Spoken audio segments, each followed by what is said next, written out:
We've been gone for a minute, How goes it? and now we're back. Doing good. How about yourself?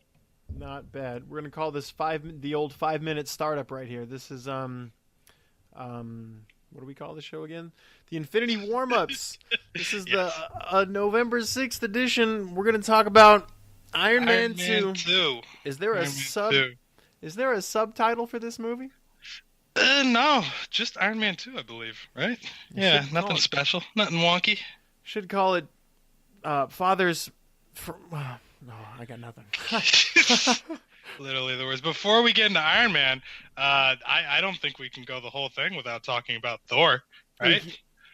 I Yeah. know it's a jump ahead. But you just got it. You just saw it twice? No, I wanted to. There wasn't enough time. Well, the thing is, I have the Movie Pass thing, and it's like I was going to ask about that. A, what is it? B, what does it do for you? I mean, it seems to work at like 80 different movie theaters. Not no 80 different, 80%. It says which is a bunch in my area. 80% of the theaters in your area? Okay. Yeah, that's most of them, right? If not all, go. You have to concurrently have like the card and the app. And then with the app, you have to let be on the app and be like, I want this movie, and then it'll like pick the movie and the time, and you have to be within like 100 yards of the movie theater and around I think an hour of when the movie comes out. Like you wouldn't get there too Wait, early. what? Yeah, It's like a GPS? No, they totally snipe it. Well, because it's $10 a month, and it's like, however, they're somehow benefiting from this. I don't know. I'm not worried about it though because I do know this much. It cost $10. I think I just saw a movie the other day that was like $12. Okay.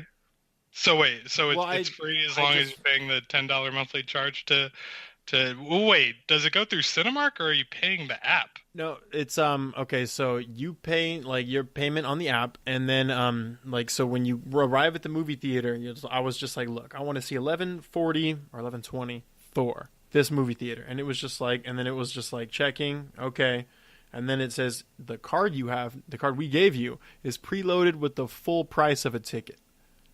Hmm. And then you just go up to the dude, and I was just like, so here you go, and then he was just like, all right, well it's gonna cost like $11, and I was like, all right, here you go, and here's the movie ticket, and then it crossed over, and he gave me the movie theater ticket, and I'm allowed one a day. And technically, you're not supposed to see the same movie more than once, but I mean, that's just so easily done. I'm still struggling to see the benefits, though. It seems like you're paying more. The price of the movie and the fee of the app. No, it was $10 for the month. Like they preloaded it with the full price of a ticket, and then when the dude asked me for the money, I gave him the card that they give me, and that exchange was the full price of a ticket, and then he gave me the ticket. And tomorrow I can do that again to a different movie, and the day after that I can do that again to a different movie, and that's how it works. Is just have to keep seeing different movies. So what, like Once is it daily. like a credit card where you just preloaded with the amount of movie fake cash you want on there? Well, you don't do much. It does a lot for you. You just have to be in the right place at the right time, and if there's a ticket available in the movie theater, like they'll be like, okay, we'll buy that ticket for you, and then it'll expire at this time, so go ahead and go in there and cash it. So like there's a reserved seating movie theater around here, a Regal, and it's actually the same company, and it said it works at that one too. It doesn't work at like the super fancy, the Sinopolis one where they just have food and shit like that. But this one with the reserved theater, it's like it works for everything that's not 3D. And I think that was like that was it. So it's like I don't need to go see movies on Tuesday anymore it's $7 because I'll go Wednesday. Like now I can literally hit the times of where the movie theater is completely empty or as empty as possible. Yeah. But Because it what, doesn't you matter have to to do me it what like time. an hour beforehand? Like you have to be in the physical vicinity of the theater? It's like within an hour. They don't want you doing it like 2 hours ahead of time. Like you go there before you see the movie theater, before you see the movie, and just walk your way in. Yeah, like, so what if you don't go? Like, are you still charged? No, there's no fee for you. They'll just. Oh, I don't know if they like give you a strike or whatever, but they just said it expires. Right. But one thing is like, so there has to be a spot available. Like, they can't run out of tickets, and they almost ran out at Thor, which we saw Sunday morning right before you saw it. Packed. My theater was packed. Yeah, we were at the very top row. I got a third row from the bottom all the way on the left. So okay. my neck still hurts a little. Okay, well, yeah, the front was completely empty. I mean, no one was going to do that. Because nobody does that to themselves. Yeah. I think I did that once when I was 10. I'm like, oh, this is just no way to watch a movie. I did that to Spider-Man, like the Spider-Man 3 or something. I was in like the front row. I don't know. I was like, fuck it. This was like before I had like... That movie came out, I think, whichever movie it was, Spider-Man something. It came out like when I got my first cell phone, and there was no app. There was none of that shit. It was just like I just went to the movie theater, and whatever happened, happened.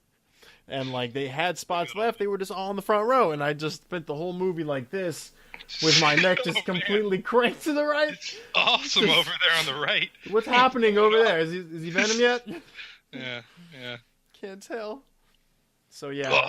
But let's get it out of our system now. How did you like Thor Ragnarok? I thought it was good. I thought there's, just like all their movies, you can pick out a bunch of weird, stupid things. Even that one thing about Hulk we were talking about earlier. But other than that, like if you want my 60% of what I have to say about the movie, it seems like it's what I want from all the Marvel movies. Like, yeah, you like when they double down on the comedy like that. I feel like they undercut any potential serious moment. No, I get that, but spoilers for Thor Ragnarok? Terrible. I'm sorry. I know it's been like a week, but we have 20 people that listen to it. Tops. Yeah. They've already seen it. There's a scene where Thor's just chatting with Valkyrie, and he's about to break through a window, and he gets done with like this poignant speech and throws the ball out the window and hits himself in the face with it. Mm-hmm. Like that's too much, right? Like, let him be a little bit serious. No? I don't know much about Thor. Is he like? I know he's okay. You're right. He's stupid when it comes to like if you're making fun of like where he's from or his name or like his hair or something like that. We'll see when we get to the first Thor movie in 2 movies from now. A lot of the comedy came from just him not understanding Earth. That whole diner scene is hilarious. But yeah, like that. Was practical humor within the story. Like I felt like in Ragnarok, they went out of their way to just be goofballs. It's evolving, dude. I'm telling you, man. They're totally like they're appealing to all the cartoon instincts I wanted before. Like there's just a shit ton of fights. There's superhero crossovers. People in different dimensions. No one fucking knows why. Yes, no one exactly. has.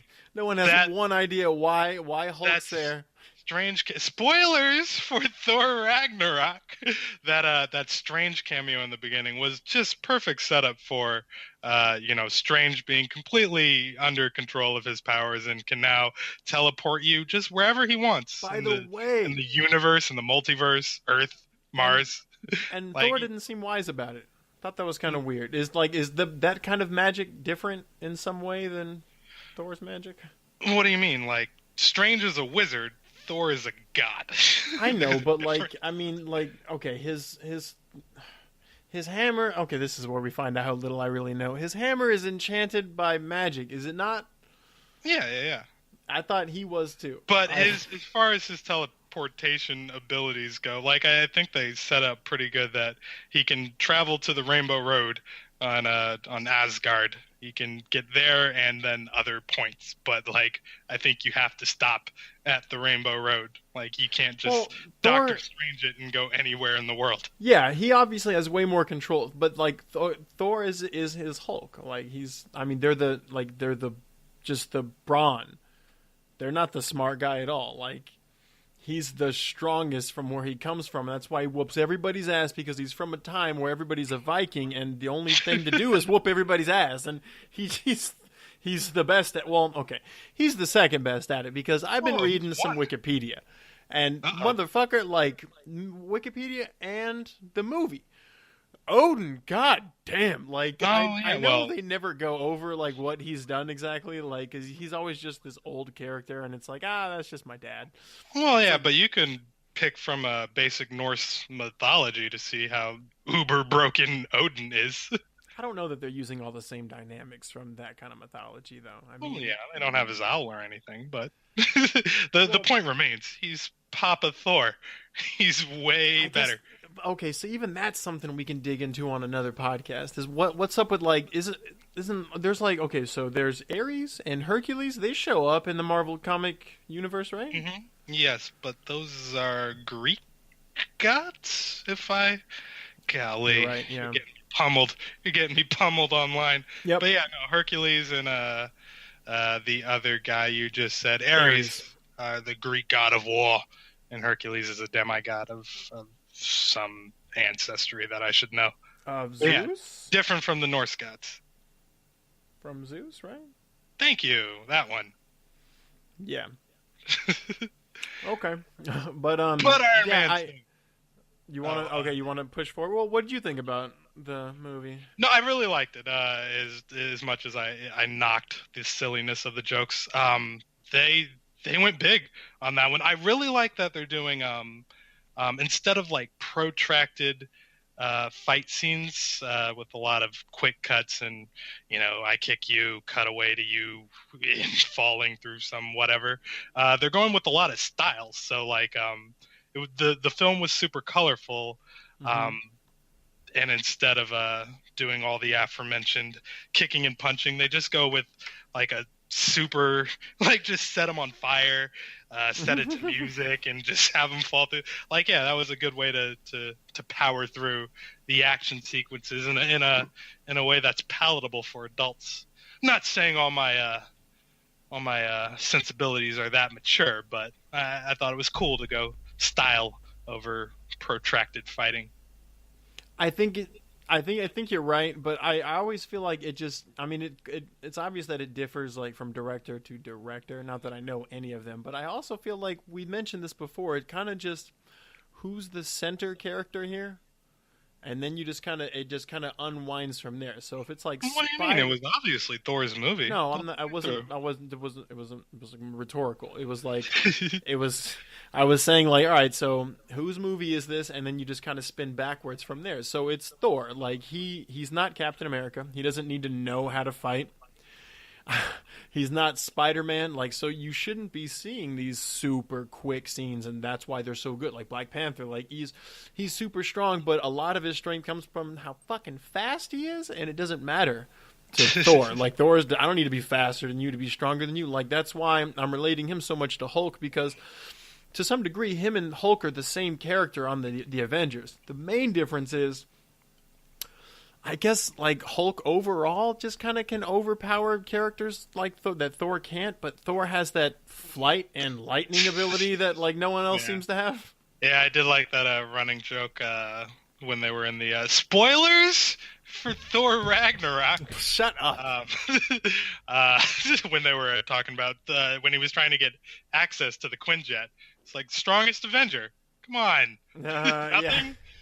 There were so many of those funny bits in there. That was awesome. Oh yeah, it was filled with callbacks. Finally, it's starting to feel like the comic book unit, the whole MCU is starting to tie together. Unless we have another reboot, right? Maybe we can have some fun if we're like 9 movies deep into this shit, and it's not just a reboot every 3 fucking movies. I've been saying this for how long? Like, how fun is Friday the 13th if you just do 1, 2, and 3 all over again? Just True enough, and I guess that's a good segue into Iron Man 2, because how did you feel about revisiting this character so soon after Iron Man 1 and after only a Hulk movie, and the MCU just does not feel magical. In fact, it isn't magical at this point. Nothing outside of the realm of scientifically possible, other besides than gamma radiation monsters, which but, you proved somehow is not real right now. Even though I know gamma rays are real. I'm sure. It's but true. Yeah, look at this. Look at the spectrum, Trey. So I guess overall initial impressions on Iron Man 2 before we dive into it. How'd you like this movie? You know what? I think I was hating on it in a podcast before. Not so much, but kind of comparing it to like, will it fall where the Spider-Man 2 and the Spider-Man trilogy kind of fell? And I think I take back a little bit of what I say. Exactly. Yeah. Good. I'm glad you feel the same way I do. I did not. I definitely didn't hate it the first time I saw it, but I believe I acknowledged it to be one of the weaker films, or I was just on it, especially after Hulk, which was already thing. Like, I was a little worried at this juncture, but going back and seeing it this second and now third time around, I kind of like this movie. It's not that bad. I do too. Like, the only thing I always want to hate on or harp on, whatever you want to say, about the Iron Man movies is I feel like, what's up with the villains, man? They're cool in their own way, but they seem like kind of okay. The first one was this super big Iron Man, right? Jeff Bridges. And, like, I guess to go to the end of this movie, didn't they just repeat that with fucking Backlash here? No, they did it for like 2 minutes. For 2 minutes, they did a repeat. Oh, okay. Just, but no, you never we're skipping. We're too far ahead because I don't want to judge this movie based on that part. I always have some kind of problem with the villains, and we're gonna go over that in a little bit here. Right, and right out the gate, to your point about villains, I think Sam Rockwell is awesome as this. Sam Rockwell is the guy who plays Justin Hammer. Justin Hammer was fun every scene he was in. Yeah, not particularly villainous, but he was great. Yeah, and that was that's a good counterpoint to Robert Downey. They both tried to smarm it up, and I felt like Hammer won a few times. Yeah. Okay. I didn't think about it that way. I thought of him. I thought Tony basically won every time, like he normally does. But like overall, you can kind of see how he won because you see who's smarter overall. Because how Tony built this Iron Man suit, the initial one that he built in that cave, that one spot. Justin Hammer. Do you remember this part? I'm so glad it's at the beginning of the movie when they're in the, I don't know, Supreme Court, whatever, courtroom, and Tony hacks their screens and he starts showing everyone who's making copies of the Iron Man suit, and one of them is Justin Hammer. Oh yeah, and that dude, I watched it like 30 times. He's like, all right, just raise your arm. All right, now turn, and he turned, and from his waist up, turned around and did a 180, and his legs just stayed there. For the record, that test pilot lived. Okay? Oh my God, he did. He said that. Oh God, that was so fucked up. He's like, all right, now just turn, just rip, and you just hear the guy. Oh God. Yeah. So Tony is obviously still the smartest, but you can see Justin Hammer climbing that corporate ladder, man. He's sneaky after it. Yeah, well, it's wires whiplash in the first place. I mean, how are we breaking this down exactly? Like, so Tony is more well-rounded because Tony is, I mean, right now, I guess, and not anymore, is he not running his own business? But before that, he had plenty of time to build Jarvis. Well, let's go at the top. Like, from the Stark Expo, jumps out of a plane, gives the most not humble speech on the face of the planet. I believe at one point he says, never has a greater Phoenix metaphor been personified in human existence. Like, he's really on one. Kanye West, baby. That he's completely taking care of, I guess, crime and terrorism all over the world by himself, by the way, because at this point, global he's the only superhero in the world. So he's the most narcissistic, and it's only tempered by the fact that he's actively dying, which is honestly making him a worse person. Well, dude, he's got all this money and he's running out of time, dude. I've become a worse person too. Like, I'm not hating on him for what he did. I think letting himself get that drunk and started just firing off like vases and shit over at that party, that was a little irresponsible. Yeah, just a touch where they come in and take your stuff. I don't want. Maybe I'll be the devil's advocate here, dude. Like, it's kind of like when you blame the president for taking a beach. It's okay. That much power. It's like, how you just gonna say no all the time? All the time. How often do people just Adam? Just how often are you offered a BJ from just random people? Fair enough. I mean, well, to Tony's point, it's not a weapon. It's not the government, you know? It's a high-tech prosthetic. It's his personal body armor. I had to listen to that a couple of times. That's what he said, body armor? High-tech prosthetic, yeah. It was, I believe he said, is the closest thing he can come to defining it. But, yeah, a lot of this...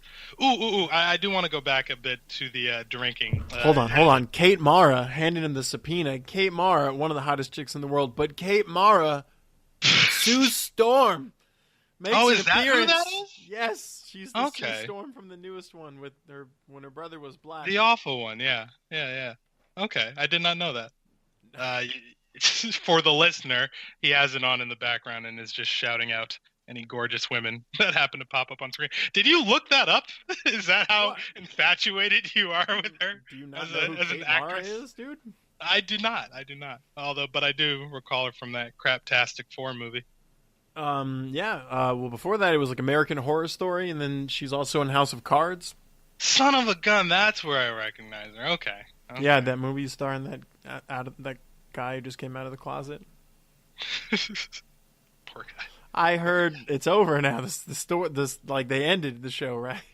Yeah, but that's only because the real world is more insane than House of Cards, and they don't have any place to go with it. Is it? Who's to say? Yeah. So a lot of this movie, they were doing the arc in the comic book where Tony Stark just drowns himself in alcoholism. And I feel, or rather they did undercut the drinking aspect of Tony Stark by the palladium poisoning serum that he's drinking, that purple goo that's always in his water bottles and whatnot. I felt that they used that as a surrogate for his booze baggery. So if you can, next time you watch it, I know exactly what you're referencing. What are you saying though? I'm saying that they kind of went soft in the depiction of Tony Stark's alcoholism, and that they were using the palladium, the I'm dying juice, as a stand-in for Tony's binge drinking. Like I feel like the movie would be far more enjoyable where literally every scene you see him with that water bottle full of purple stuff. Just imagine it's a gin and tonic. And his acting even corresponds to him being a lush, you know, because there's that scene midway through the movie where Rhodey's confronting him about that high-tech tattoo on his neck, and just generally pointing out how bad Tony Stark looks, and he's like steady swigging on the purple stuff. But no, that should just be a bottle of Jameson, just to really hammer home the fact that he's lost it. I never thought of it that way. That's fuck. Well, you should. God damn it! I'm just, It's not Captain America. Don't look. It's not Superman. This is a booze bag and a high-tech prosthetic. You know more about Iron Man than me, I hope, bro. Maybe. Most of what I know came from a few comics, and most of what I know came from the cartoon I used to watch. I don't think he was always drinking alcohol in the cartoon. Yeah, I don't think he did it once. No. Hold on. All right. There's plenty of cartoons where people drink alcohol all the time. Well, yeah, but we're talking like 90s Saturday morning cartoons. They're not going to treat it like Archer. There's a difference from UPN to Fox, I suppose. Archer, The Simpsons. Barney Rubble is a bona fide alcoholic. Homer is half of Barney Rubble. Man, I didn't think of it like that. Barney Rubble. Right. Barney, not Rubble. Barney. What's his last name? Yeah, Barney Rubble. Trouble. No, come on. That's Barney Basher. Rubble. Barney Rubble's from the Flintstones, right? Yeah, I thought that's what you were literally talking about. I said The Simpsons. Barney. What's Barney's last name? The Flintstones, and you're thinking of the Flintstone main guy. No, Barney's his partner. Who's the fat alcoholic? Homer's friend? It's Barney. No. What's his name? Are you talking about Mo? Mo is the server. Oh, the bartender. Server? Bartender. Does Homer have friends? I don't think Homer has friends. He has Flanders. His name is his name not Barney? The drunk. Oh yes, the fat guy. What's his name? I think it is Barney. So, I hate you. I'm sorry for making you feel crazy. I'm this Barney close Rubble. to pulling up. What is that's why Rubble just came to mind. I don't know. I don't even watch Flintstones. Hey, but it's the perfect transition for the golly, I'm forgetting his name. My favorite black guy who shouldn't be in this movie. Come on, Don Cheadle. Don Cheadle as Basher in Ocean's 11. He has that great line about Barney Rubble, trouble, and nobody understanding British accents. But how do you feel about him taking up the mantle of Rhodey? Well, let's talk about why it happened first, since you know why. Ooh, no, actually, I don't know why. All I know is that Terrence Howard wanted more money because he deserves more money because he was great in Iron Man 1. Mm-hmm. He was. I believed him. And now, how do you feel about the meek, nebbish? You said meek. Don Cheadle taking up the mantle for Iron Man 2. And I honestly think he gets better as the film progresses. I actually give him a funny line to say at the very end of the movie. And even in Civil War, I've come around to appreciate him. Because I love Don Cheadle as an actor. It's just, oh God, Terrence Howard was perfect for it. I don't feel like the chemistry. Well, you have to give him lines. Like he's literally even though he is I want to say, I guess I'm just relating everything to Hulk. He is the Hulk of like guns, right? He's the name War Machine. Like he's the guy who he called himself the big gun in this movie. That's what he is. He's the big gun. He's the army surrogate. Yeah, as he was in the Iron Man. Why does Iron Man not have as many guns? Because he can do all kinds of other shit with his fucking suit. Like he doesn't need you are the gun. So the gun is the less tactical character. They're literally just there to be like, Right, and shame on me for not looking this up, but I wondered how War Machine came about in the comics as well. If it was actually a suit that like Stark donated to the army and they did their augmentations to it, because even in the comic books, War Machine is depicted as this sort of, like you said, Hulk-esque figure with a bunch of gun turrets strapped to his shoulder. So I wonder if it went down like that in the comic books as well. But either way, we got our War Machine, just not Terrence Howard as War Machine. Yeah, I think it's he needs to. I don't know. I think he falls in line exactly where they want him to. Like even Ant-Man, who's had his own movie, should still be kind of a wedge in character. It's like we really like how interesting. We'll get to that movie. How interesting could you have made that movie, like, about this character, Ant-Man? Like, maybe you could have made it more interesting if you followed the original story, I suppose. But even, like there's a reason I know little about Ant-Man. It's because he's not that popular. And he's not that popular for many reasons besides he's not, like, there's cool things about him, but it's like he just didn't do well in his own standalone, I suppose. I believe he's just been in, he's had multiple iterations of the character as well. Like, Hank Pym is actually the original Ant-Man or Giant Man, and then Scott Lang took up the mantle in kind of like a Flash-esque scenario where he's just acquired the suit. Because Ant-Man is... So, wait, this sounds like What? This sounds like a Batman Beyond situation. Like, yeah, was he helping him afterward? Ant-Man is literally just a suit fueled by Hank Pym's science. So, like, anybody can be the Ant-Man. In this case, it was Scott Lang. So the fact that he's super duper smart had nothing to do with how good he was as the Ant-Man? No, not really.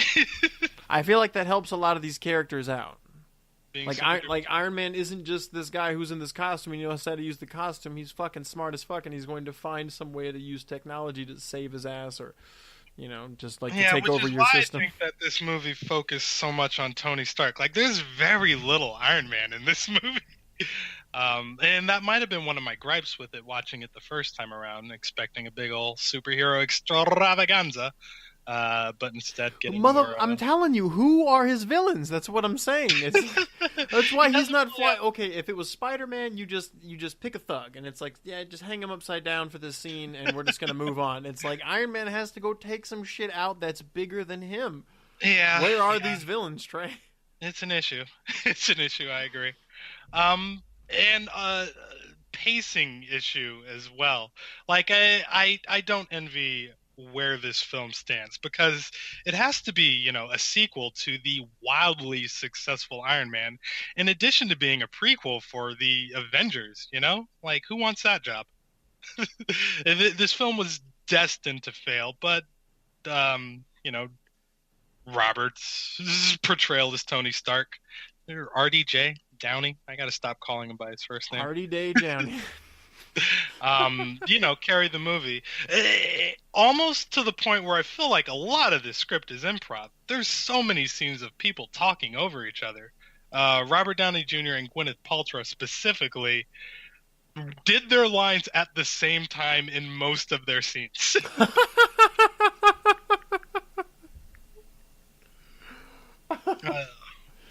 I feel like he does that on purpose. Like, it's just... It could be, the director just fucking up, but it's like oh my god, it was riddled with so much ADD. But he's one of those standout people. Though. Tony, I need to talk to you. I've got 4,000 things I need to, and then he's just rambling on about. Oh, that's pretty character building, I suppose. I don't know what exactly they're building, but I mean, there's more character to be had. True. And even I see that. But look at them sneaking in fucking Black Widow. Not sneaking in. They desperately need characters at this point to expand the Marvel universe. Like, we are tearing towards the Avengers. There's only 2 films left to go before we get there. We need more superheroed people. Enter Scarlett Johansson. How do you feel about the Black Widow? This is true, and you can't really do a movie. Her movie would just be Agents of S.H.I.E.L.D. Also, and I do just want to point to, if you look behind you, Robert Downey Jr. is steady drinking a bottle of... Just imagine if that was a gin and tonic. He's in the gym. He can't drink gin and tonic. No, you can totally drink Jameson in a boxing ring. I suppose. Conor McGregor does it all the time. Either way. That's a good point. But yeah, like a movie that just starred her would just be like this chick who's really good at her job. Yeah, she's not. I mean, I do appreciate that they introduced the Black Widow in sort of a spy-esque role, because you can't really do that with her in any of the subsequent other films. Like, they're not going to take the time to have like a Tinker Tailor Soldier Spy protracted like investigation and sleuthing around scene in the middle of a summer blockbuster. So it's good, I think, that that we don't really know that Scarlett Johansson is or Natasha Romanoff is the Black Widow at this point in the film. We're about midway through, and no, because she just whooped Jon Favreau's ass. Nobody saw it coming. The classic scissor headlock roll to the ground bit that she's done at least twice in every other movie she's been in. How many? Do you know how many Iron Man comics you've read before? A few, quite a bit. I picked it up not so much as solo stuff. I read the Extremis arc, but I caught on. That'll be the next Iron Man. It's sort of. I mean, they kind of touched on it, but then they dropped it for Age of Ultron. They didn't really talk about how he telepathically controls his suit now. Crap. Made me lose my train of thought, man. Black Widows, what were we doing? So they're hungry for superheroes, right? All they have is Hulk, just like and like Hawkeye, just like Black Widow can just show up in anybody's movie, and it's. I mean, I don't know. I'm not hating on that. I'm just calling it out for what it is. It's just like you never see Robin having his own movie. He shows up in Batman. Do you really want to see a Black Widow solo movie? Because she's not particularly a superhero, dude. She's James Bond. She's hot, James Bond, but James Bond nonetheless. Gadgetry. What defines super? It means some kind of enhancement, right? Yeah, but she is none of that. She's classically trained in the art of fisticuffs. But, so, Hawkeye, who isn't these days? Hawkeye's just really good at aiming, right? Like Black Eye, Black Eye. What's his name? Black Eye. No, Bullseye. Shot. Bullseye. Sure. Okay. Yeah. None of those people are enhanced in any way, shape, or form. So yeah, I don't particularly Bullseye's origin was. Bullseye? I thought he has like adamantium in like his right arm or some shit. Yarg. I think that came later when Daredevil broke him. All right. Moving forward. I only know movies, man. You can't be talking about comic books and shit like that and timelines. I mean, you can, but you got to fill me in. But do you like how they introduce the Black Widow through as the secretary who's sleuthing about and acquiring RDJ or Tony Stark's fingerprints, and I'm fine with it. Just back to Fury and all that jazz. You got to have like, it always seems like every time there's like a superhero character, there's always just like a surrounding ring of important people that they may not all be super, but they're all important in their own way. Daredevil, the show has this. She was definitely not limited to like sidekick status. Oh, they did a thing that I absolutely hate in every movie. Okay, so you have like a big bad protagonist. You have your Tony Stark as Iron Man. Mm-hmm. He's the one with the weapons. He's the one doing the things. So this scene coming up, if you look behind you, they're in Formula Raceland. I have a few points to make about this. But why, oh dear God, why is Happy Hogan and Pepper Potts even anywhere close to being on that racetrack? I know they had to deliver the suit to him, but nothing about those two people are super or heroic in any way, shape, or form. Of course they're heroic. Backwards on a Formula One track, fucking T-boning Whiplash and just doing the worst. They're doing at least 3/4 of Iron Man's job for him. When no, they're paper pushers. They're in charge of making sure that Tony Stark doesn't get too drunk. And here they are having a protracted action sequence. Drove me nuts. I hate that. Yeah, I mean, they're normal people. Well, I mean, I feel like, okay, so the situation was stupid. Like, they should have not have just landed, like, okay, so whoever was writing the script on the movie, they shouldn't have ended, like, 2 miles from what it seemed like away from where that spot was right there. Because, yeah, just having it go backwards like that was just crazy. No, I'm not even arguing the logistics of it. I'm just arguing the giant nutsack on Happy Hogan to even be out there. Fuck yeah, dude. Come on, look at this guy. You mentioned it earlier. This guy is the only superhero around, and this other weird dude is doing weird electronic shit. Omega Red stuff. There's literally like, okay, like what would you call the energy besides electricity that like... It's arc reactor tech. Okay, but it's just this blue aura of energy just whipping out of this dude's arms. Like, you gonna call the cops? This dude showed up on a racetrack. Yeah. To kill Tony. Yes, what? You're going to call the cops, who should have been there sooner. By the way, they not waited. If you, but I mean, okay. I know we're only on movie 2, but it seems abundantly clear that we've all agreed that Tony Stark is a phenomenon. Like a one-of-a-kind prodigy. Yeah, he's single-handedly ended like, okay, yeah, right, and named himself. One thing I feel like this movie did was they're kind of pushing towards the direction of saying that Howard Stark is just way smarter than Tony. Look how far he got. Tony has no idea what he's doing. Not remembering that, like, not only, you know, is he running his dad's company, but he also built Iron Man on the side. And Jarvis. It's very important.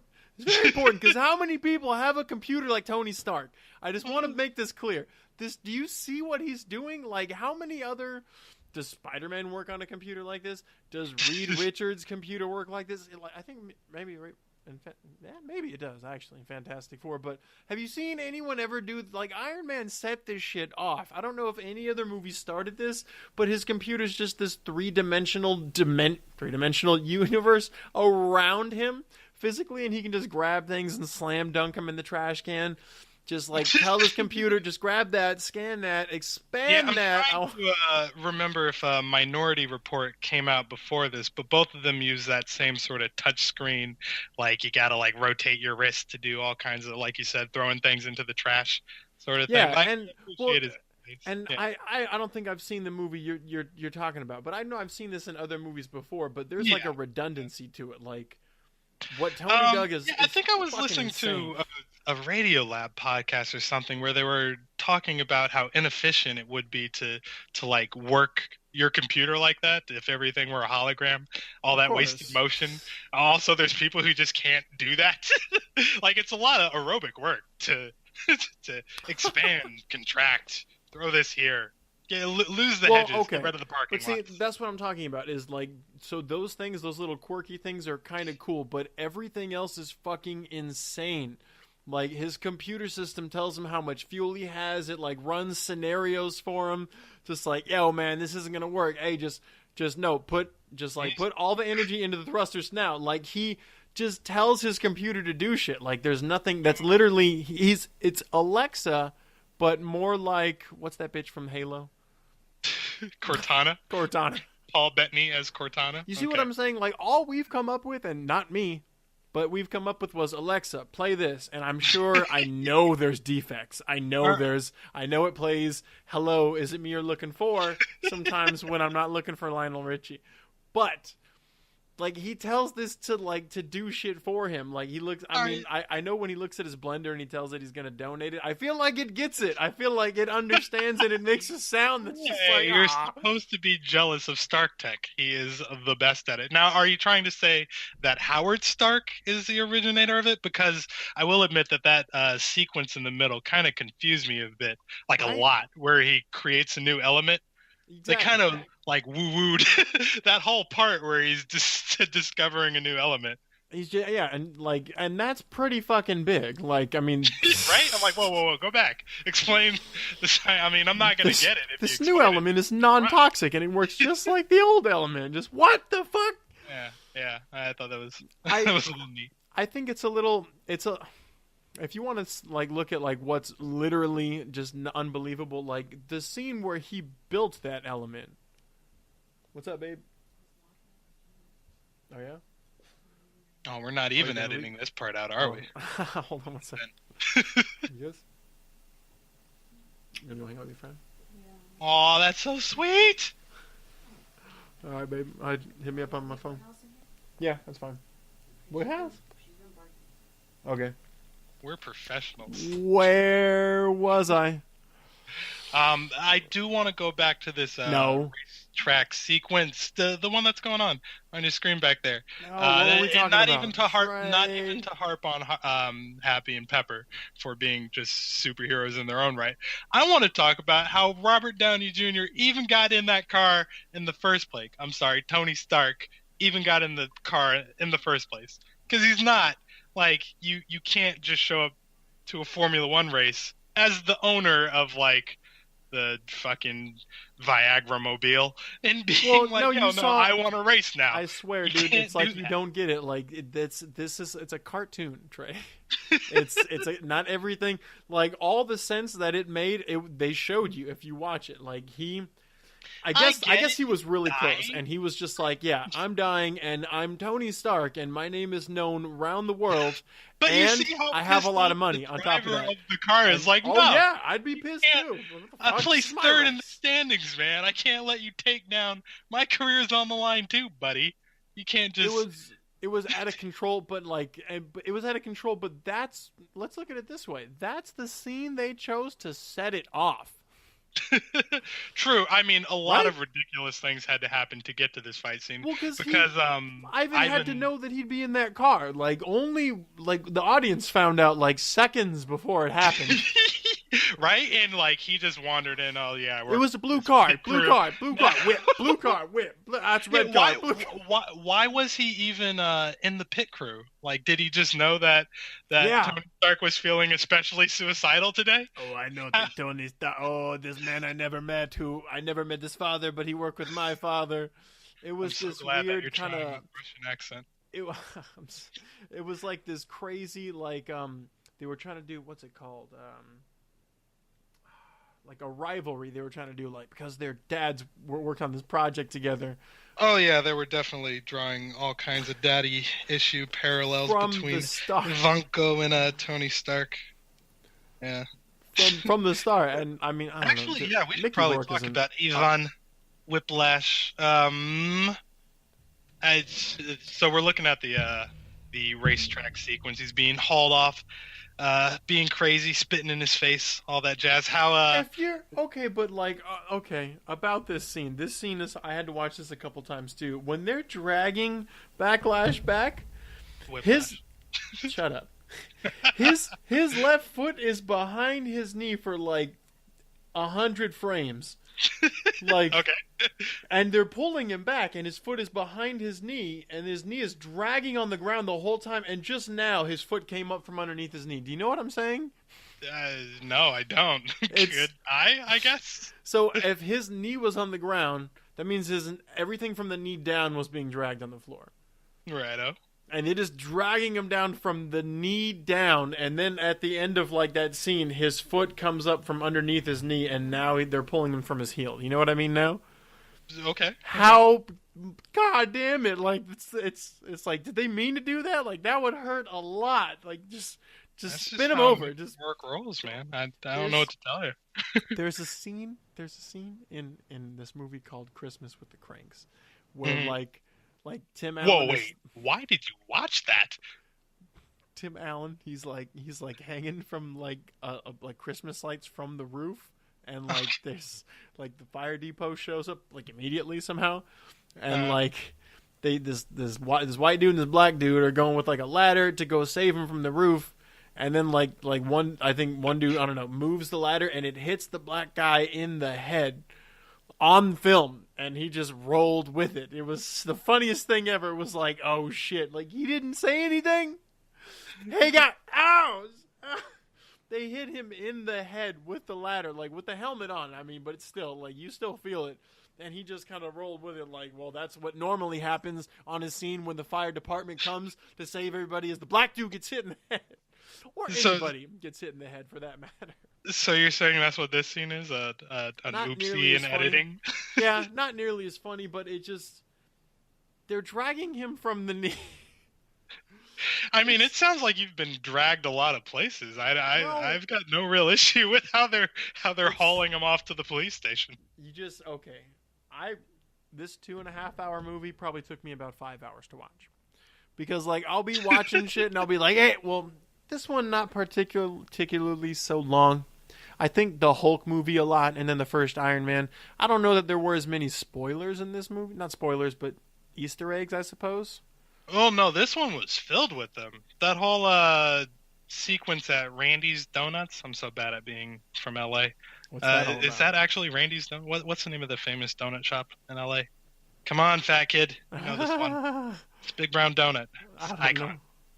All right, whatever. We're going to call it Randy's until somebody corrects you. But yeah, that whole scene with Nick Fury, Black Widow, divulging all manner of, file sequences and Avenger initiatives, and oh, by the way, here's a suitcase full of your dad's stuff, Captain America's shield, all that was in there. Like, literally, they were just diligently building the groundwork to the Avengers. You didn't feel like there were enough Easter eggs in this film? What? Oh, but okay, hold on. Okay, go back. The donut shop. I thought you were saying the donut shop was important. It was what they were talking about?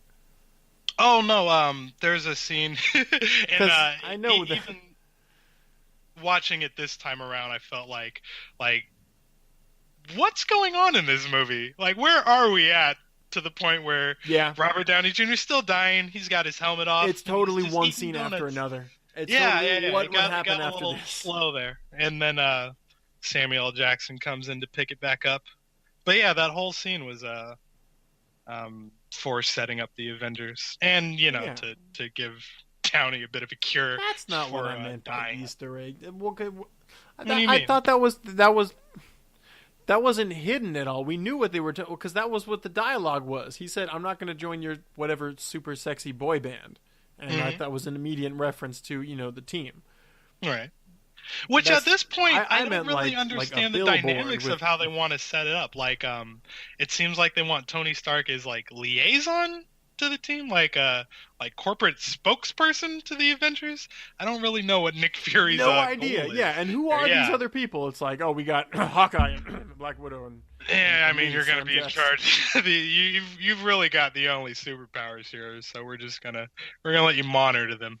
Did it seem like that's what Okay, so Black Widow said she recommended Iron Man, but not Tony, or yeah, it was weird. Like they just wanted his suit, but not him, which is probably a good idea, seeing as how he's a raging alcoholic. No, now. Have you ever seen the Avengers cartoons, my friend? Tony Stark is better as a leader than anything else. Sometimes even though Iron Man's dope, don't get me wrong, sometimes he has to ditch to like come up with plans and shit like that. Okay. Let's see, where are we? God, oh damn it! I was gonna say something. The meeting with Shield. Do you want to talk more Mickey Rorschach? Well, Mickey Rorschach. No, Mickey Rourke. Rourke. Marv. There we are. I keep calling him Tentacle Marv in this one. How do you like the aesthetic of Whiplash / Backlash? His design on Tony Stark's arc reactor tech. Oh my God! Okay, are you okay with the Omega Red tentacles coming out of his arms? No, okay. So I'm glad someone brought this up, and if it's not me, it's not you. I don't know who the fuck. But yeah, so all right. So his dad gave him these blueprints on his deathbed to copy the arc reactor. That's what I got from that. Should have been you. He was just like, okay, I'm going to build this weapon and whoop this dude's ass. I got these whips. Like, did you not hear him say, I am Iron Man earlier? Did we not see him defeat Jeff Bridges' bigger version of Iron Man? He's on a short clock, all right? He A, has to build it. B, buy a ticket to France. Like, that cost you a pretty penny. And you saw the shanty he was slummed in. I don't even know how he made it point A to point B. But yeah, like... That's true. He had to spend his life savings to get that passport. And I don't know where whips are just part of this grand design to take down the Iron Man, you know? The guy who can fly? What are you talking about? Just as much of a risk of cutting his own legs off as he does Iron Man's. Yeah, that's true. It's kind of like if you have like a couple of lightsabers from Star Wars, but like they're just limp dicks. Yeah, it's like that thing falls. Take out, you know, I kept waiting for him to like do his double Dutch thing and then just take out like his own forearm. And that's what I'm saying. Like the villains they've been given Iron Man, he just takes out way too quickly. And it's like, and you know what? I don't know how much dictation that puts on the games itself. I know the games based off the movies totally are normally the worst thing ever, but I played like the Iron Man, I think, the first one, at least the demo, and I was just like him flying around, like trying to disable jets and shit. It was like, what the fuck? We finally this was for like Xbox 360, I believe. We're way past Superman 64. Yet it felt like Which was a great game, by the way. You don't sound sarcastic. No, I'm not. You didn't like it? That was the first time you could do uncontrolled flight in a 3D environment. You liked that? No, that was the worst thing ever. It was for 64, right? No, that was incredible. No, the fighting, I'm sure the levels when you weren't flying through rings were fun, but every other level sucked where you just flew through rings. It was the worst thing ever. It was like... The thing was it wasn't stable. It was as glitchy as any other polygon game before that, where you just fly through a mountain. 80, man. No, I like the idea of it being 3D. I played all of Pilot Wings, so maybe I'm partial to flying, but Pilot Wings was fun. Super Nintendo, right? No, God, no, it was way after that. So you played this? Okay. Different grounds, man. But yeah, so the Iron Man game, and it was like, when they make a Spider-Man game for like Sega or whatever console, there's like a villain, and it's just like, all right, we got to get to that villain. This villain keeps running away, and he throws more villains at me. It's like, it doesn't happen in Iron Man, at least the movies and or the games.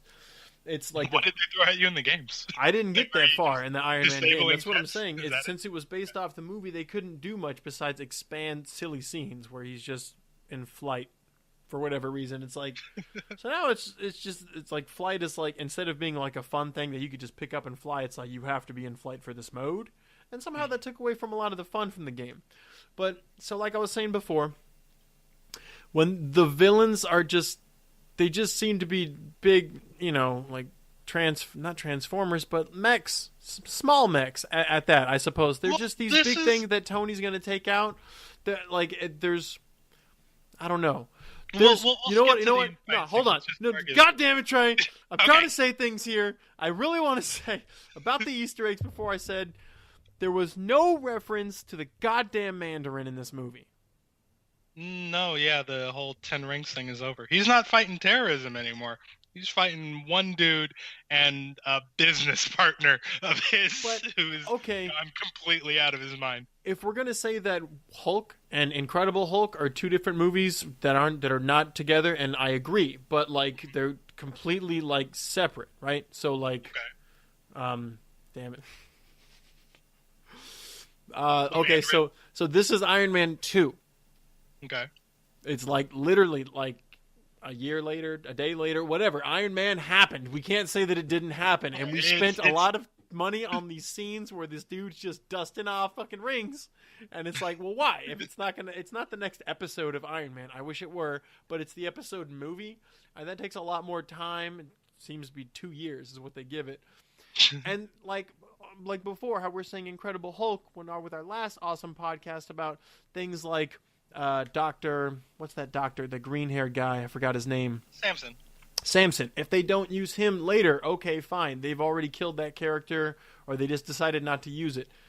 We haven't seen an Incredible Hulk 2. And if we did, then I'd complain about why they didn't use Rick Jones and all these other fucking characters. This is Iron Man 2. Let's not pretend Iron Man 1 didn't happen, okay? Oh, so you're just salty that there's not more Mandarin in your life at this juncture? They address it in Iron Man. They mention it like 2 to 3 times in the first movie. It's just, and then they have it in the third movie, and here's the second. And when are we going to see more of him? Just something. I'm saying the villains are boring in these Iron Man movies, dude. And I'm gonna knock that right now because Sam Rockwell. Stop saying he's the villain. He's not. Okay. He totally is, though. No. How is he not? I mean, okay. He goes out of his way to take Vanko or Whiplash or Backlash out of prison just so that he can sabotage all of Tony Stark's good work, so that he can make a big splash at the next expo of his. Like, he's not, mustache twirling bad guy, but he is smarmy douchebag rich guy. Okay. And sometimes all you need is money to be a good villain. Is he doing some world domination thing? Is he attacking anybody? Is he actually hurting people, attacking people? What's he doing? I mean, it sounds like you're being really nice to weapons dealers right now. It's kind of like Apocalypse in that X-Men movie. It's like, I mean, everyone was kind of mad at him, but what was he doing that whole time? Like, he was prophesizing. Like, for the most part, I think he did a little damage, but like they made it seem like he was the Apocalypse when he was just like, no, I'm just calling myself that. Well, I'm not actually doing anything, you motherfucker. How is this guy a bad guy? Trey, he's trying to what? Fuck with his, his whatever you would call him, competitor, rival. Rival competitor. I mean, in all fairness, is he going to attack anybody? Is he going to take over the world? I'm willing to give you that point because he's not doing anything overtly evil. It's just blind negligence is what gets you to the third act fight scene. But I mean, he's clearly not a good guy. Oh, so if you're not a bad guy, you're a good guy? I mean, you're killing me, Smalls. What is Sam Rockwell? What is Justin Hammer to you in this movie? I think that he was an accessory. I think, I mean, he's funny, but I mean, like, his part in this movie, okay, so he was half of a team of bad guys. I guess you could say that, but I mean, he wasn't like, he's a villain. He's people who try to get me fired at work are not villains. All right, I'm just, or are they? I'm gonna go with yes. I'm gonna go with every time your financial livelihood is at stake, they're the bad guy. But yeah, no. Every Dracula needs an Igor, and he's definitely Justin Hammer is definitely playing that for Ivan Dronko or Vanko or. Well, I mean, can we skip ahead for a second? Can we? Let's compare him to a character we've all seen in the Avengers sequel, I believe. Mm-hmm. What was that guy's name? Nemo. Nemo. Yeah, you're gonna have to know the name. Okay. The Civil War. Zemo. You mean? With Baron von Zemo. That's who I'm thinking. It was Civil War. Yeah, not Finding Nemo. That's a completely different, friendly Zemo. But that guy had some. He was evil, right? He was he had some nefarious, convoluted plans. Okay. Seems a little bit different, right? But I mean, okay, no. Justin Hammer is definitely a bad guy because he broke this guy out of prison specifically to sabotage Stark Tech. Well, I mean, not sabotage. I'm not saying he's not a criminal, Trey. Okay. What are you saying? Like, I'm just saying there's a difference from the Wrecking Crew to, like, the Bloods and Crips. Alright, fine. Anti-hero. Anti-villain? Is there such thing? Anti-villain? No, I think those are called heroes. Good point. Alright, so we're past the fight sequence in Monaco. By the way, are they going to include the Wrecking Crew at all in, like, the Thor movies? Because I feel like there was a character in there. Was there not? There was an Absorbing Man in Agents of S.H.I.E.L.D., but I don't think they're going to whip out the trough of beat-em-up bad guys at this point. Well, I mean, at this point, we're cool blown ahead towards Thanos. I don't know. You know? I kind of liked it. Well, because they're all, like... They just have, like... I know we're way off topic here, but like they just have like different weapons that are like what's it called when they're wrapped with magic? Enchanted. Yeah. This dude just got like a mace that's enchanted. It's like, well, holy fucking shit, that's a badass weapon. Like, what does it do? But you're really trying to turn this whole thing into a video game now. This isn't Netflix, man. They have to release a movie. It has to be under 3 hours, and they got to tell a story. You can't just have a bunch of people rolling around with sledgehammers and crowbars that you can beat up on. And to skip ahead to the end fight sequence, it was different than the first one in that they used a gang of tiny little mechs instead of one big one. And you can kill them without having to worry about the repercussions of blood. What are we talking about, man? Oh, what? We're talking about the end of Iron Man 3, or I'm sorry, Iron Man 2. You didn't like you didn't like the fight sequence? Oh, you called them tiny mechs. Those are full-on soldiers, bro.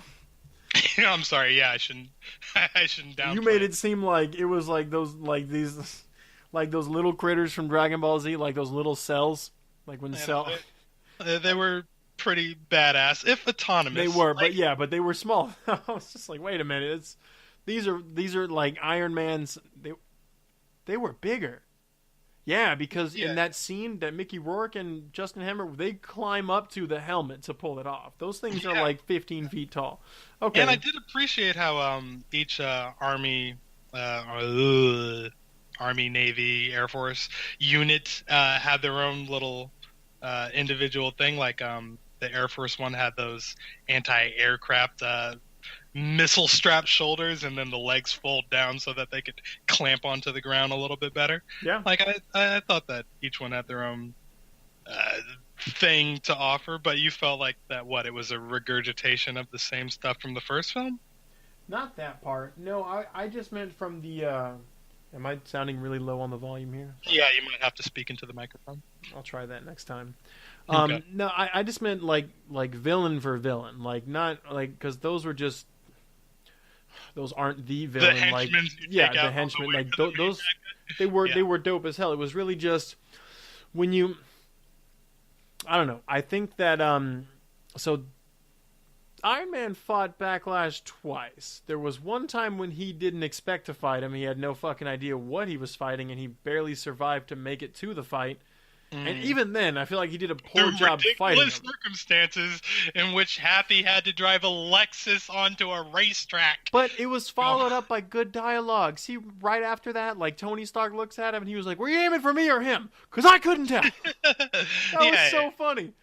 There were great scenes in that. And this is why I like Justin Hammer so much. That whole scene where he's trying to pitch all the weapons merchandise to Rhodey and the army guys. Yeah. God, that was great.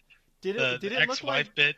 Okay, so most of that went on to Rhodey's suit, right?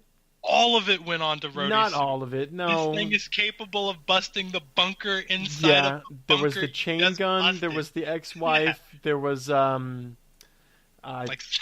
But okay, because he handed him like a pistol. Like that wasn't. There was nowhere. That wasn't him everything. Some SMGs. They got the golden gun from GoldenEye. Nowhere on it. But it took me. You know what? It took me this time to watch the movie to actually realize that that's what happened to War Machine's outfit. I had no fucking clue. Never put that piece together. What? Really? No. Shame on you. Shame on me. And I think they even added something different to the coloring scheme, because when he's taking the War Machine outfit from Tony, when he just breaks into his house and steals his suit. Wait. It's straight up shiny silver. And stole his suit. When Tony's having his whole birthday party, give me a fat beat to what my friends asked to. that sequence. Yeah. The War Machine suit is still just straight up this ugly silver thing. Yeah. So I guess ugly. Justin Hammer. Yeah, I didn't like it. It looked like a big mirror. It's not cool. Yeah, I mean, I don't think the yellow and red is so cool either. I mean, the yellow part. Oh, you're hurting me. That's a classic. Yeah, of course, but that doesn't mean it's good. What, you prefer the suitcase Iron Man suit? I think a lot of Iron Man suits look a lot better than the yellow and red. Yeah, I mean, they can't all be Hulkbusters, but... I'm saying that you can put hot pink on it and it'll look cool. Well, what are you, Cameron? No, you can't fight crime in a hot pink jumper. I would. I mean, I wouldn't choose to, but, you know. But if worse comes to worse. I'm just saying that it's hard for me to come up with a show sometimes for my YouTube show, or when I make them and whatnot. It's hard for, like, to stick to one idea like that, you know what I'm saying? It's hard for me to, you know. I don't know if I'd ever pick a color. I'd be like, fuck it, I'm colorless. I'm just saying, pink is on the lower part of the scale. You're not Jules Santana. You're just gonna... Yellow and red. Does yellow make red stand out or what? Red's cool, bro, but what's up with the yellow? Who likes yellow? That's something for the cold. Remember, from the first movie, it's actually plot specific. What did he say? Something about the de-icing. The yellow color? Yeah. No, come on, man. There was that whole scene where he's talking to Jarvis. He's worried about going into space. We got to deal with the icing. So we're going to use yellow titanium or something because it makes ice go away. And then throw a little hot rod red in there. That's how we got to this suit. Oh. Don't owe me. All right. So his suit's been jacked. In fact, man, I'm a little proud of us. I think we touched on everything important.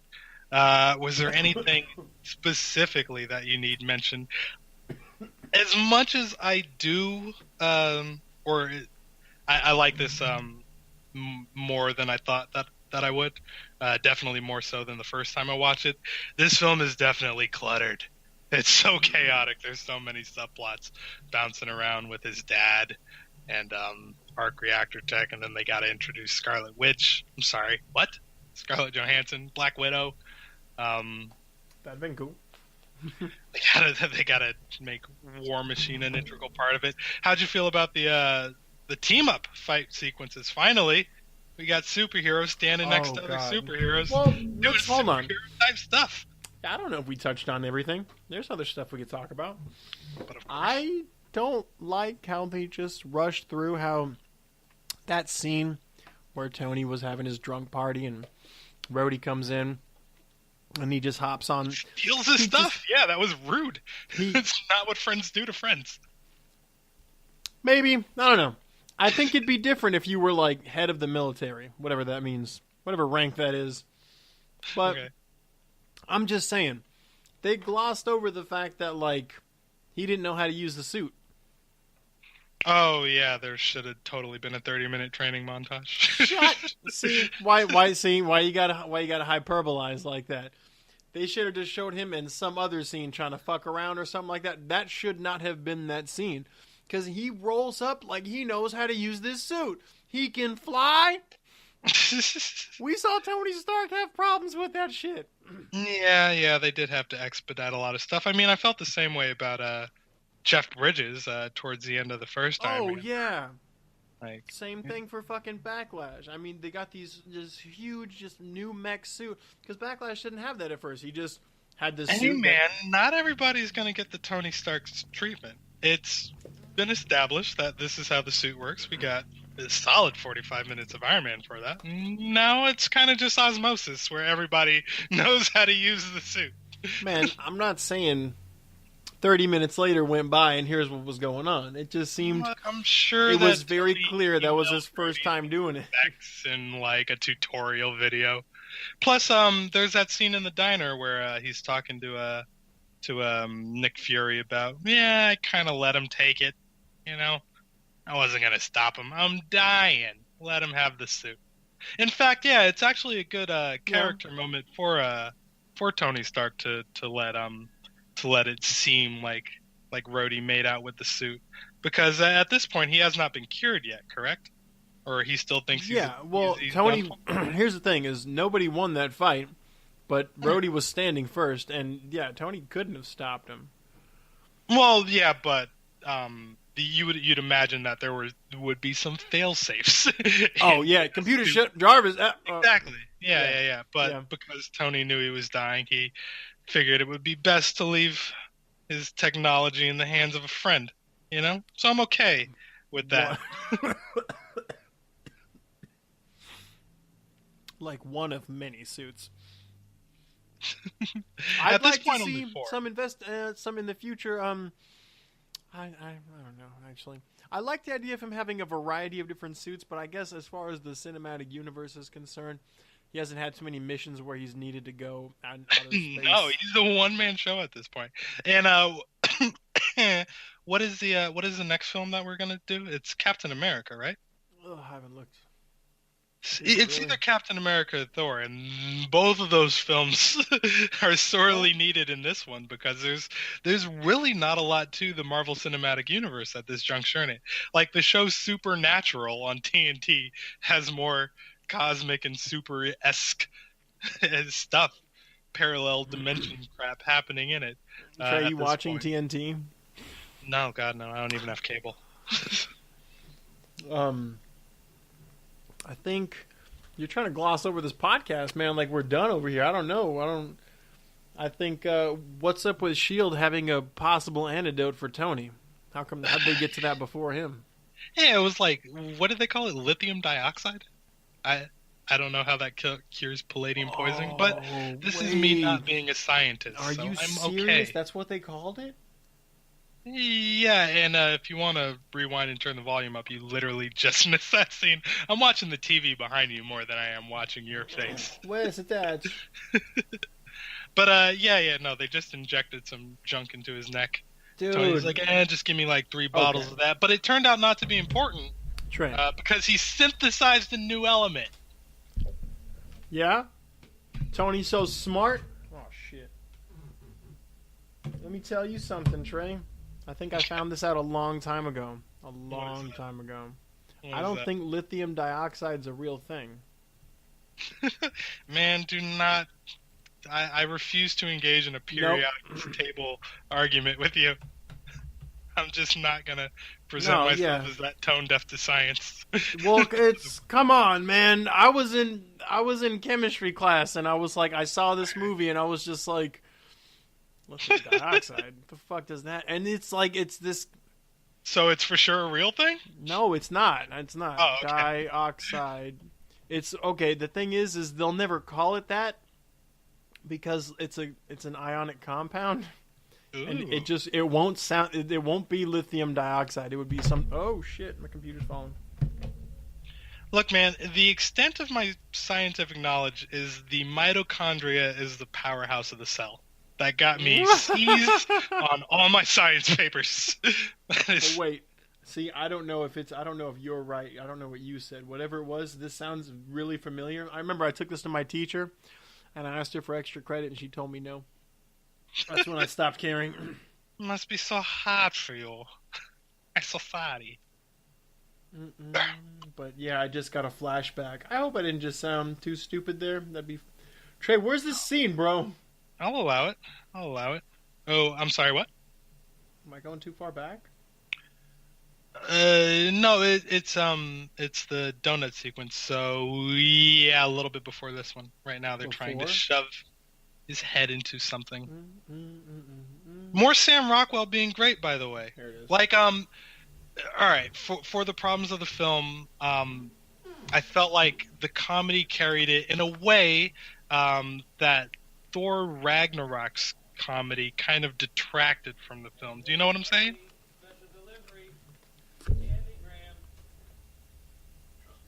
Jabril? Hold on.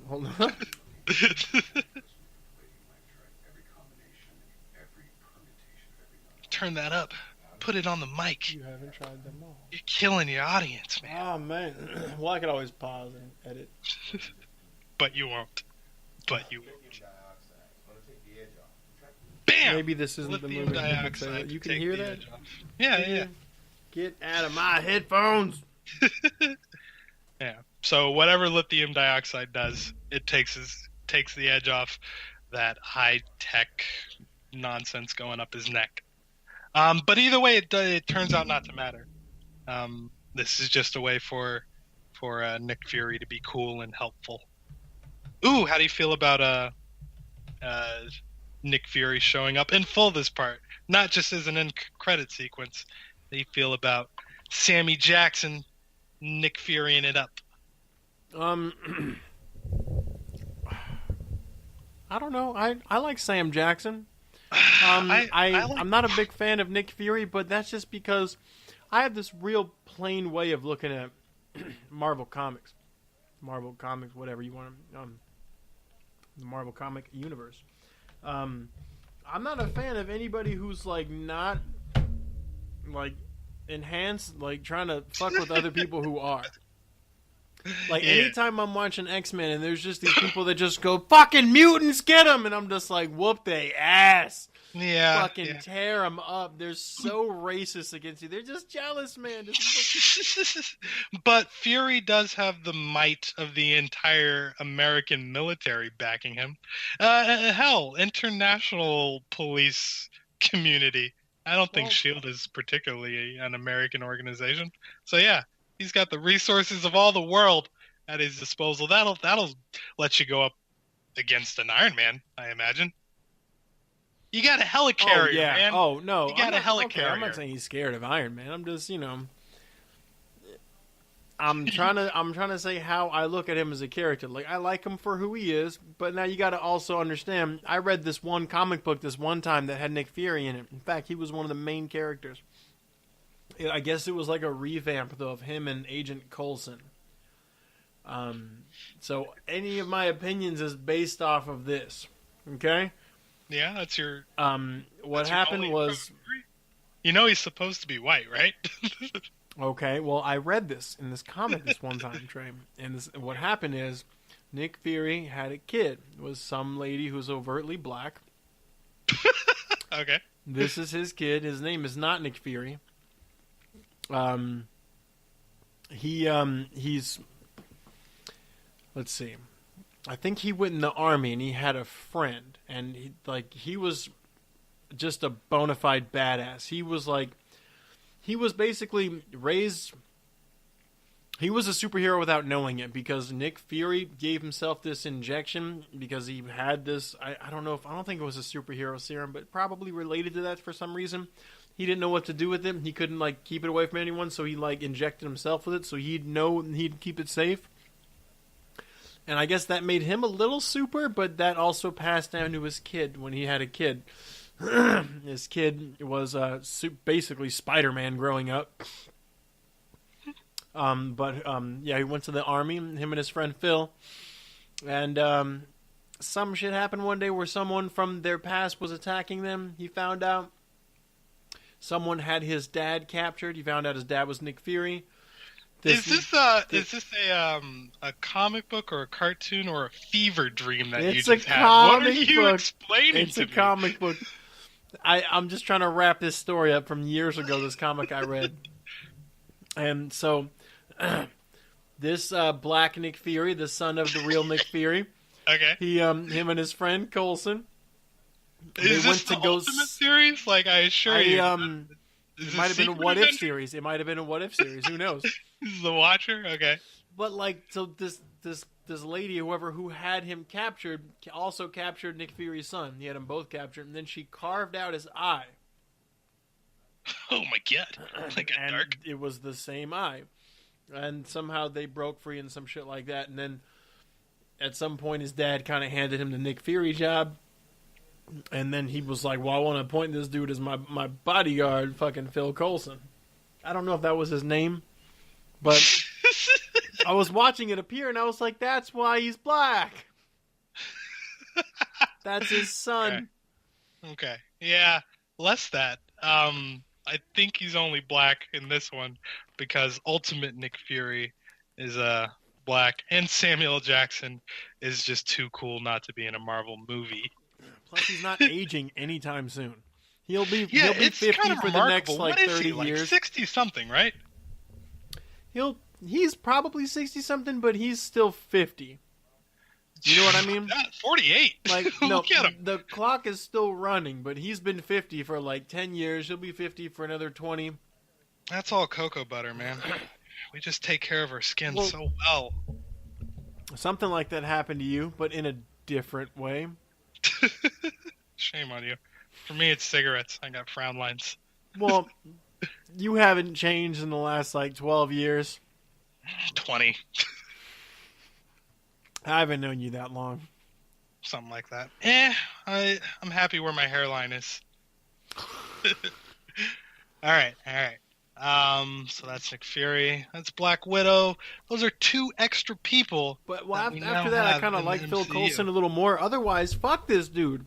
I hate him. He's the most unbelievable SHIELD agent ever. He's just looking like, remember those couple scenes he had with Tony Stark where he'd tell him that he would put him in unbelievable amounts of pain if he tried to leave? Would tase him and watch Super Nanny while he drools into the carpet. All right, well that's easy to do, but it's look at Coulson. Have you seen any of SHIELD yet? Has he done anything? That is a pretty spanky suit, man. I wouldn't mess with anybody in those. That is How straight tall up is Agent Coulson? He's 5'1" on a good day. No, I'm scared of him. He looks official business. As Tony Stark, how scared are you of this guy? Literally, Tony Stark has been in battle with supernaturalistic or super something beings as Tony Stark. He's been Tony Stark. Right? Look, you don't have to be afraid of Coulson. You just have to be afraid of his badge, man. He's coming with the full might to S.H.I.E.L.D. All right? That's a big, scary acronym with a helicarrier and a pirate attached to it. It took one scene for them to show what Scarlett Johansson is capable of. Or Black Widow, sorry. And actually, the turning point, they don't use her proper until, well into the 3rd act, I believe. Where her and see, they did it again with Happy, where they except this time they used him as a joke. Remember that whole fight sequence where Black Widow is doing her Krav Maga thing all the way up the hallway to get to that scene was hilarious. Yeah. And they just have Happy whooping on that one guy. Well, I'm not saying she didn't do other scenes. I'm just saying after that scene where she whooped Happy's ass, it was oh, okay. Yeah, she has to go back into being a super sleuth. But yeah, but that's where Black Widow excels, though. That's her only reason for being on the Avengers. Yeah, because she's super good at espionage. Yep. You already have a guy with a magic hammer. You don't need more muscle. Well, who saw Thor? Everybody and their mother. That hammer no more. Oh yeah, dude. And they didn't even. I'm sorry. I'm ready to spend the next half an hour talking about Ragnarok and how they didn't even address Thor's broken hammer, man. What are they gonna do? Do you think they're just gonna have what's his name use the Eye of Agamotto? Eye of Agamotto. They're gonna have to quick fix it somehow because Thor 4 is not coming out before Infinity War. They gotta find a way to get it back to him. Yeah, also, is he gonna get his spoiler alert for Thor Ragnarok? Is he gonna get his eyeball back? Or are we just going high patch on this? Yeah, that's what I was saying too, because I saw it with my girlfriend, and that's what I had to tell her afterward too. It's a bold move. Like, we were talking about how, like, she falls asleep during these movies because she's like, look, they're never going to kill any character. She's like, because I hate Star Wars, but she loves it. And I just make fun of it all the time, I guess. And she's like, well, at least people die. And I'm just like, well, that's because... What's your beef with Star Wars? What's your beef with Star Wars? I don't even have the energy to make fun of it. I don't care. I don't like it. That's 100% it. I can't get into it. I've seen, like, all of them. But so she'll be like, at least characters die off, and I'm like, yeah, well, it's more of a one-off story. Like, they're gonna reuse these characters. I see your point. I complain all the time, but not in the movies. You can't do that.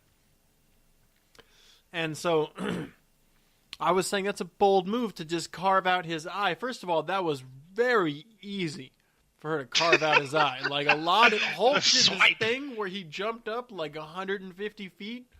And, like, elbow smashed his face. When she just, like, pulled the knife out, was like, swap, scoop DeVille. Yeah. And, oh, man, But what a bold move, because, I mean, he doesn't need to be Captain America, we said earlier, but he does battle. He does do some hand-to-hand combat stuff. Now he's specifically limited to that until they hand him back his magic hammer. My God, Kate Blanchett was so goddamn good in that movie. You like and it? As far as villains go, I appreciate like how they use their power, how it was visually represented. Like, it was straight up video game stuff. Those knives were coming out of nowhere. That scene was so cool. Shit was oh bonkers. My God! Yeah, she that's make how those it should knives look. up. I have one for all of you. All right. God damn it. Jay, we've done close to like a solid hour. I'm pretty proud of you. It's been an hour and a half, but we spent the first 10 just bullshitting. You damn skippy, we did. And if we want to get to an end credit sequence, by the way, okay, hold on. Oh yeah, back to Thor is the next movie because they sent Coulson to New Mexico to it would make sense, go retrieve Thor's hammer. So yeah, I think we're doing Thor next. In the movie? The spoilers in this Thor movie were the worst. What? Okay, that looked the end credit sequences. Yeah. Okay, so that looked like, I guess, Thanos' ship. Go ahead and say spoiler alert. Go on. That whole end scene, I guess that was Thanos' ship. I was reading some shit online. People were giving me ideas saying now that Odin's gone, now Thanos can come take over, and I was just like, okay. I don't think that had anything to do with it. And yeah, that was a little confusing. Are we to understand that was Thanos? They didn't show anything. Like, who knows what that ship looks like? He's the only one who has a ship that big, I guess. Did they say that was a fake gauntlet in that one room where all the stones were? Fake? Yeah, they called it. Because they introduced the gauntlet for the Infinity Stones in Thor, but then later showed in the Avengers that Thanos already had the gauntlet with no Infinity Stones in it. So when Hela came through and just like pushed that shit over, it was a good callback to some continuity errors that they may have made. My beef, man, we're kind of stepping all over our toes when we get over to Thor Ragnarok. It's not going to be for months. The Tesseract was in Odin's vault. Yeah. And Odin's kind of been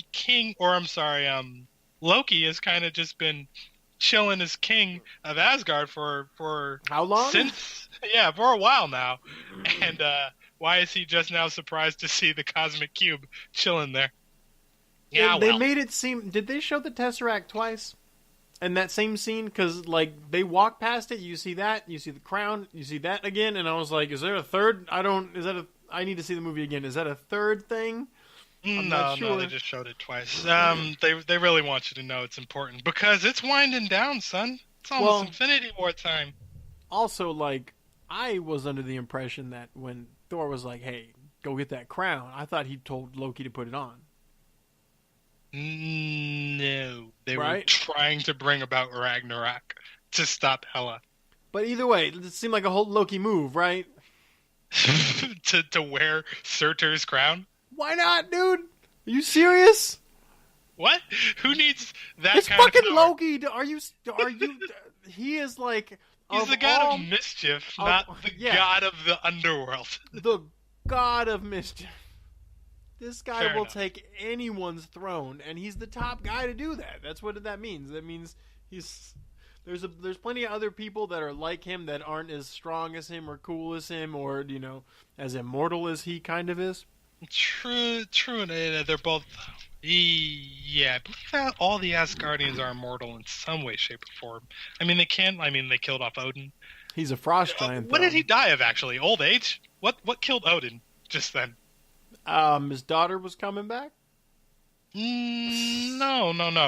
His powers kept Hela at bay, but what killed him? I thought they already said he was. Didn't he go to into the Odin sleep in the movie before? I thought that meant that he's supposed to come back rejuvenated, but well, I know he got banished to Midgard/Earth, but I guess that makes him mortal or something. Where he just gets to be Anthony Hopkins and doesn't have to put on any Odin clothes. Where he got banished to Earth? Because I feel like I read about that. Or saw it in Thor 2. One of the two. I need to see that movie again. Like, I'm so glad we get to watch all these movies again because I have just such shady memories of Thor 2. What? It's pretty bad. It's pretty bad. Dark World. What? Who? Either way, I'm proud of us for making an hour and a half on a sequel to. As much fun as it was, it kind of felt unnecessary. Like they were jogging in place. Let's go over something real quick. What'd you think about the fact that they used that same scene when they fought Rhodey versus Iron Man to destroy Super Backlash?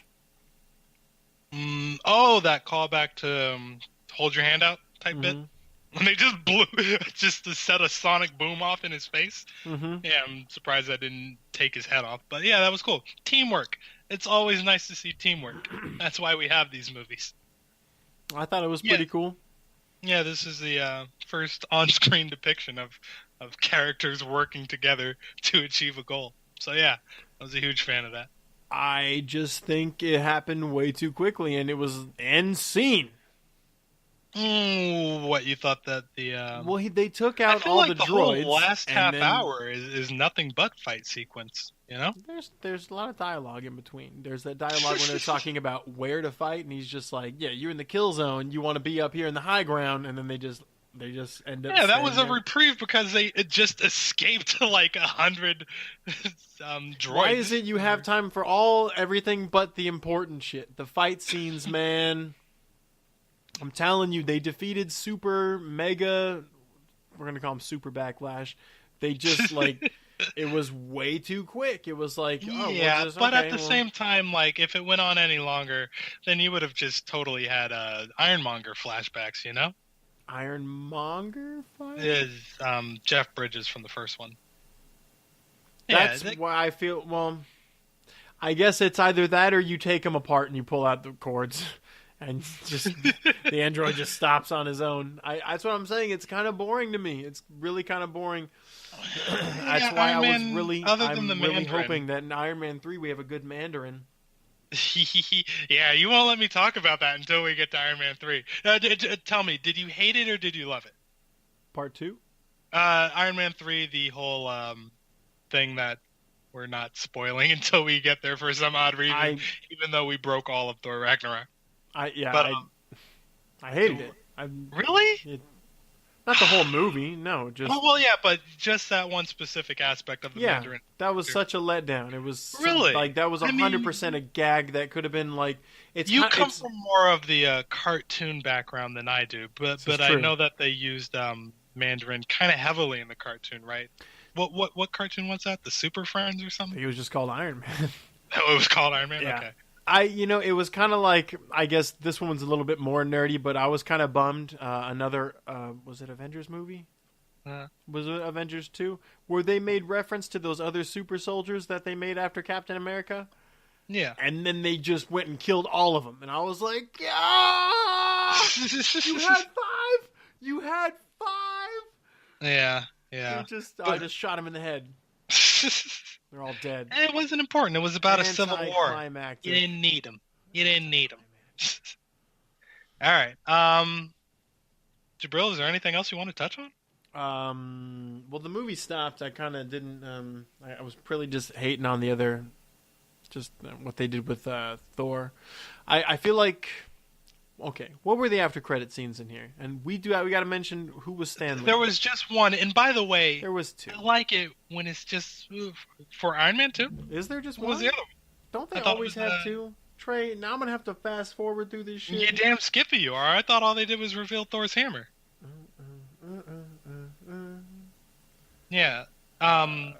What'd you think about that reference with the Captain America shield being the perfect thing that Iron Man needed? But it wasn't really. Yeah. About to say it was a very underhanded. Like what was that? Like a fake prototype shield? And yeah.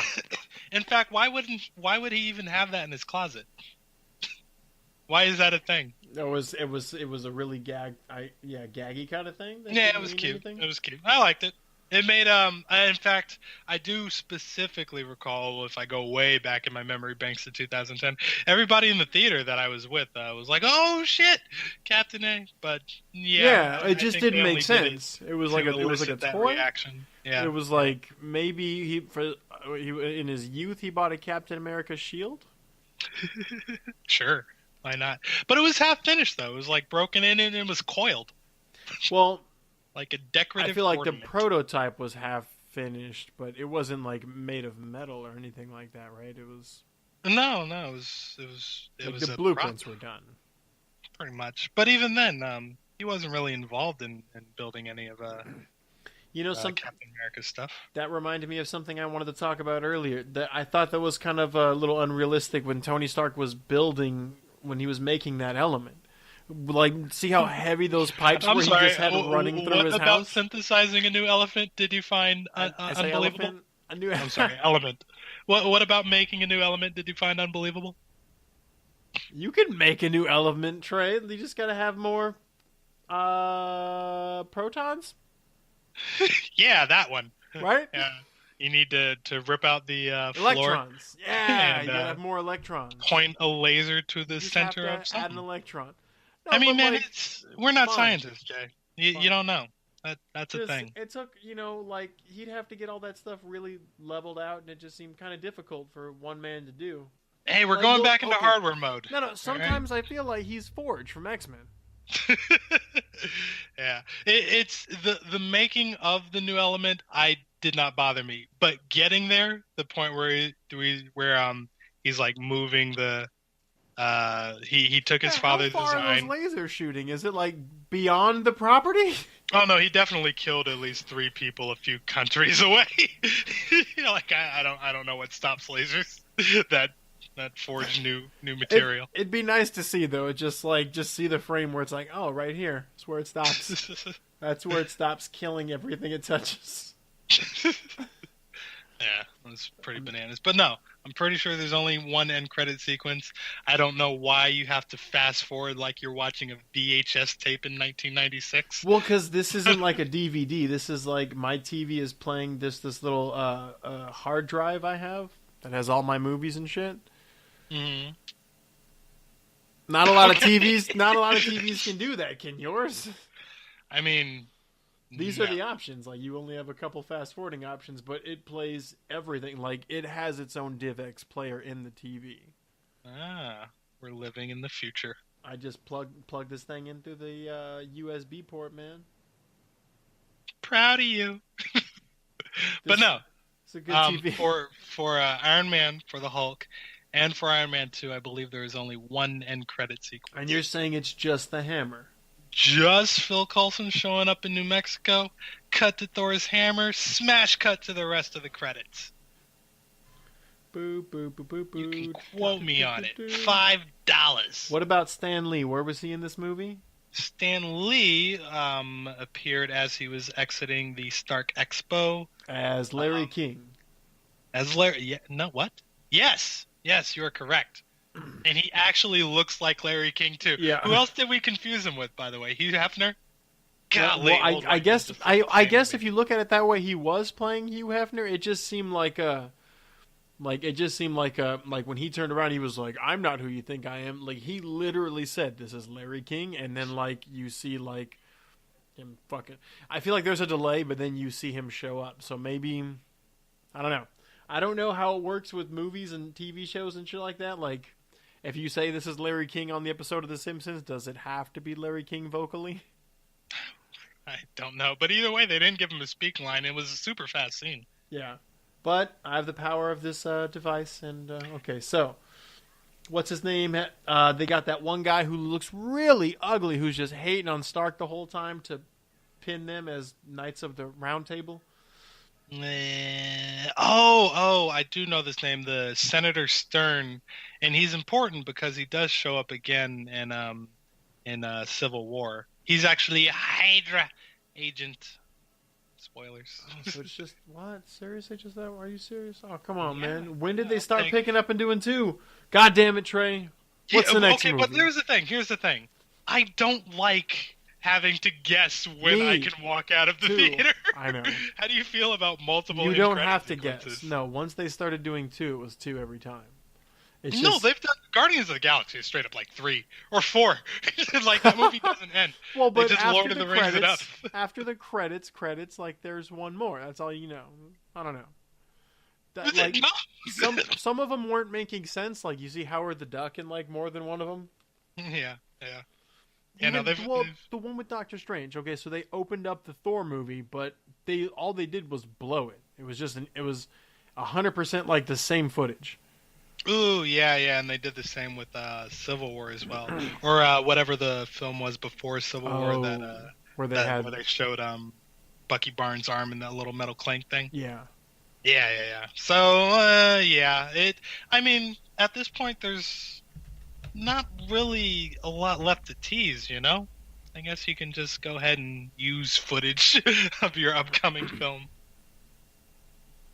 Yeah, I'm not a fan of that. Well, that's all I was saying. I mean, I'll still watch them, whatever. I'm trying to look up the, okay, so it goes Iron Man, Incredible Hulk, Iron Man 2, Thor. Oh, thank God. That makes sense because Iron Man 2 is a May launching movie because that's what my birth month is. It's always right around there. Thor, I believe, came out in November. God, that's a weird memory of mine because it was like really like right after Halloween. That or I saw it in November. It might have come out in October, but it was definitely a fall release, and it might always be fall. Captain America, I think, always comes out around April. Like Spider-Man, X-Men, and Iron Man are normally May. Alright, so we're going to be back next week with Thor? Next week. Yeah, well, let's hope so. It'll be the Thor. Right. We had a bit of a hiatus this time around. Jabril, where can we find you on the social medias? Am I even on there anymore? I don't even know if they haven't taken me down, but it's I'm working on the Facebook page. Or like Twitter. I was thinking about getting us maybe like a LinkedIn account or like a MySpace. LinkedIn? Maybe like Vine. Anybody use that anymore? I don't know. I don't want to try too hard. I know my girlfriend uses like that one video one that Brian was trying to tell you about. Snapchat? Facebook and Twitter. Or Instagram. Or something. I don't know. It was more of a joke. Snapchat wouldn't really work. But yeah, so we got Jay Parimal, I believe, at YouTube, or Jabril Parimal. When will you learn any of your handles? You got to understand, I haven't been working these past like week and shit, man. It's been so brutal. I'm just an old man at this point. I had like a gout flare up, and like I was like trying. Isn't that a foot thing? Huh? Gout. I literally. What is that? Is that when your foot does something awful?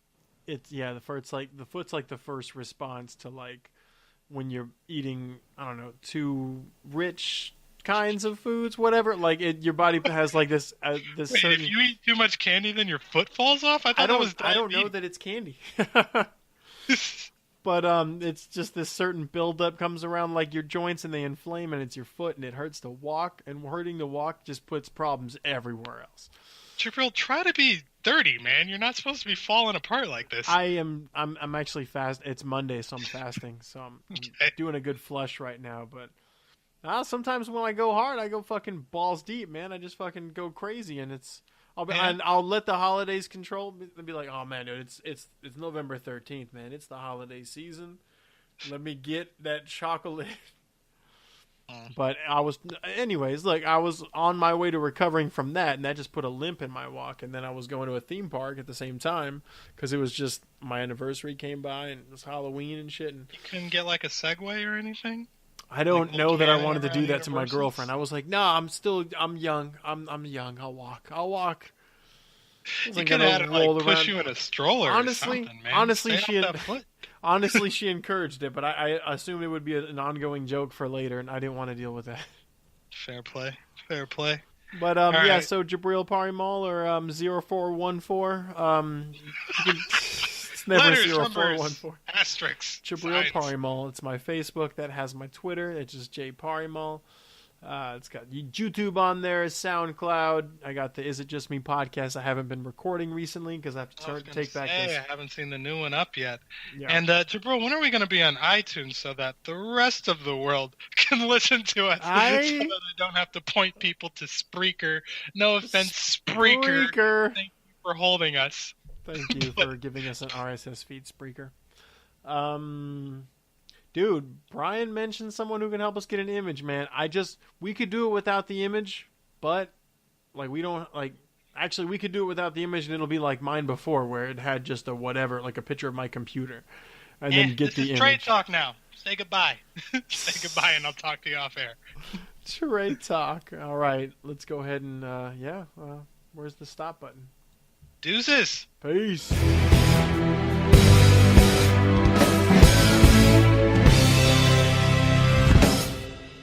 Army